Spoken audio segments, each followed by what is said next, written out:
What's up kabatak sa ibon? Nandito tayo sa ating libunan, no? Magka-update tayo sa ating libunan, no? Dahil matagal na tayong hindi nakakapag-update, no? Last tayo nakapag-update sa inyo is last year, no? Yan, mag-update tayo sa ating libunan, no? Dahil medyo na-busy ako sa pag-aaral kaya hindi ko kayo na-update. Pasensya na, no? Pero update ko kayo ngayon. Ito na yung mga natin, yung mga nasa flight cage natin. Yan.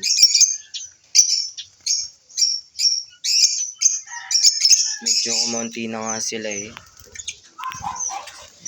Yung iba, sinipon, nagkasakit.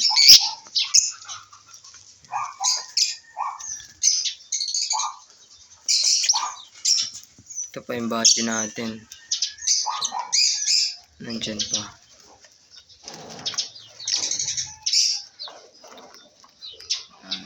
Yun yung nasa flight cage natin, no? Tapos ito naman yung nasa first cage natin na breeding cage, no?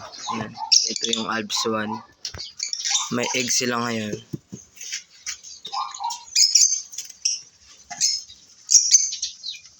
Natin. Matapang yung dito, yan. Diba? Huwag na natin istorbohin, no? Yan. Yan yung sa first breeding cage natin.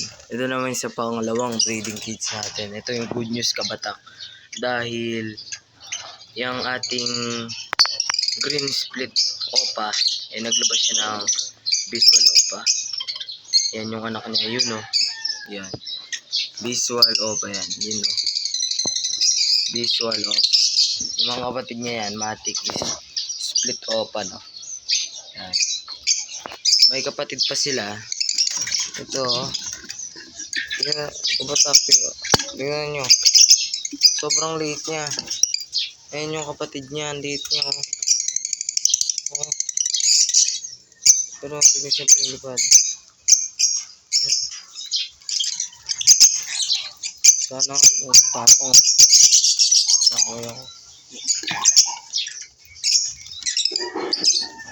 Nakapaglabas na siya ng visual. Ito naman yung sa third column natin ng breeding cage. Yan. Isang back-to-back pa. Wala pang nilalabas to. Yan.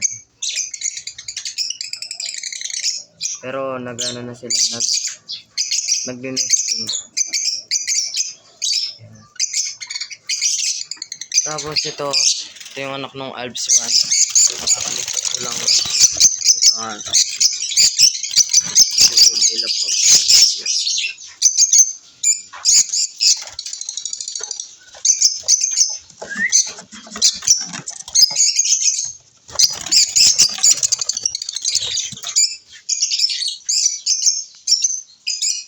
Ang dami nating available na cage. Yan. No, ang dami nating available na cage. Kung dito sa parakeets, maghanap pa tayo ng hen para i-breed dito sa ating breeding cage. Wala pa tayong cocktail, no? Yan. Available. Pinahinga ko dito yung bulls natin na yellow tsaka yung blue.